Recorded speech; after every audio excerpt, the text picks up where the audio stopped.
Good morning, everyone. We are continuing here in the words of the HaChaim in the Sefer Mitzvah HaKotzer. Today we begin with Mrs. Loisase, the negative commandment, Kuf Samech Dalid 164. Loisase shaloilasois korcha al mesai.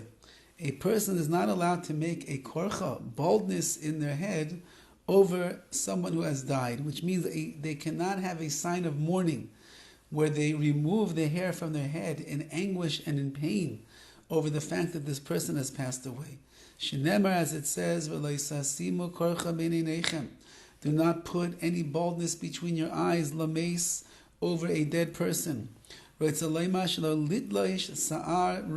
not pluck out the hair of your head because you're in such distress. It's not the way the Jewish people. Yes, it's if a person dies, it's painful. And it hurts, and there's a longing and a yearning that we have to be with that person, and it pains us sometimes immeasurably over the magnitude of the loss of that person. But since that we are makabel, we accept upon ourselves the decisions of HaKadosh Baruch Hu. We know that He's Tzor Tamim Pa'ala. He is just in everything that He does. He doesn't make mistakes. A Jew has a control over themselves. They're not going to get lost in the world of oblivion, of mourning and of pain, and create self-suffering for themselves. And therefore, not to act like the nations of the world and other people who do these outward showings and of mourning signs, where they would actually rip out their hair in such anguish and pain that they're in. That's a lack of emunah, a lack of bitachon, where you don't trust in HaKadosh Baruch Hu, that He knows what He's doing.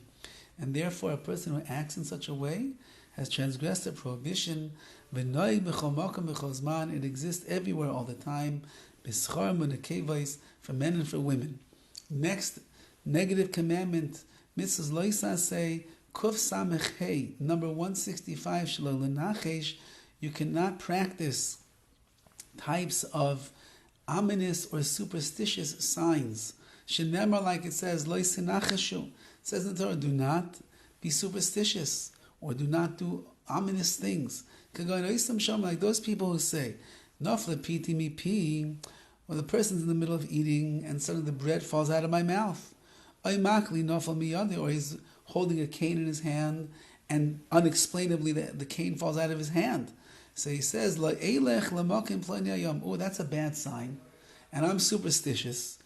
I'm about to go out on a journey, and the cane fell out of my hand.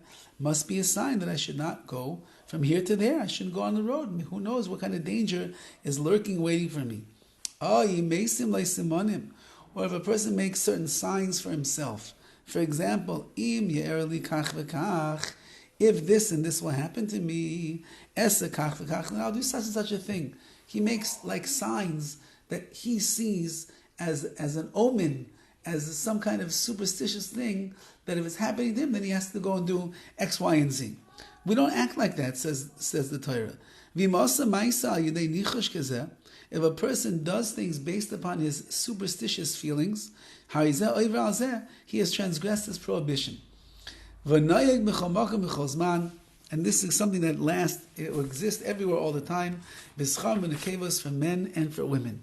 So when we're not into superstition, we don't look for signs, we don't know how to read the signs that are going on around us in this world. A person's trying to go somewhere and his cane falls out of his hand. Oh, that's a sign from God, I shouldn't go. Who says? Maybe you really aren't supposed to go and you're just having a little bit of hardship along the way. The journey's not going quite as easy as you thought that it should go. And therefore, we don't believe in these things. We don't believe in superstition. We don't believe in omens. We believe in the Rabbi Shalom. Our emunah is steadfast in HaKadosh Baruch Hu.